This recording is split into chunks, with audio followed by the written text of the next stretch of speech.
Hey, after the clip, make sure you check out the full Cookies and Cream Podcast. Links are in the description down below. Also, subscribe. We need the love, man. Honestly, I've got stories about him too, but say them. I don't think you. What do you call it? No, we haven't even said this kid's name. nah. But I'm trying to think of like what story I want to tell. But anyway, I think he was trying to. No, because I feel bad for outing this kid. He masturbated in class. I think he outed himself. If you're masturbating in class, you're outing yourself. All right. We were just chilling in like composition class or something one day, and he went up to a girl and like asked her out like formally in front of the entire class. And this was like a popular girl, right? Mm-hmm. Like most people just don't walk up and talk to her. But like he just like decided, he's like, fuck it, like let me just ask her to be my girlfriend or something like that. And then she, I think, gently put him down. But then afterwards, he wanted to prove his strength to her.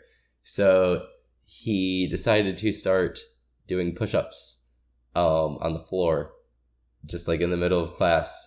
He did quite a few push-ups. It was impressive. I'll give him that. So he was strong. He definitely at least he was push-up strong. Like he's been practicing the push-ups for this moment, for when the girl rejects him, and then he decides to prove his worthiness via push-up. Do you think he was like? But wait, he must have had like a little like pimple scar that day or something, and at one point like he must have scratched it on accident.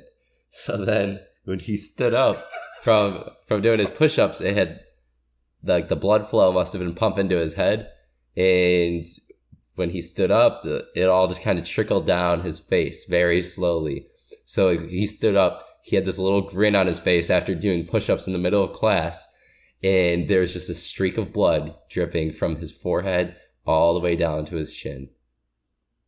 Yo, do you think he was like a high-functioning like autism? Like, do you think he had that? Because like, that's some weird stuff, man. You know, I don't know if I could give a diagnosis, but it was definitely out of the norm. My God, this guy. But my weirdest thing, like that was like, honestly, that was pretty weird. Forgot about that happened. But like the first thing that came to mind for me was, I think it was like in the morning I got to school. I was probably just trying to go get some breakfast. And this kid was, I don't know, I think he was like, I don't know what he was wearing. Like, I just remember he went into his locker and either he changed out of his pajamas, like in the hallway, like with his locker, or he put his pajamas that he had in his locker back on. It was, I don't know, that wasn't that good of a story because I don't remember it that well, but I remember there was a wacky kid in pajamas in a locker.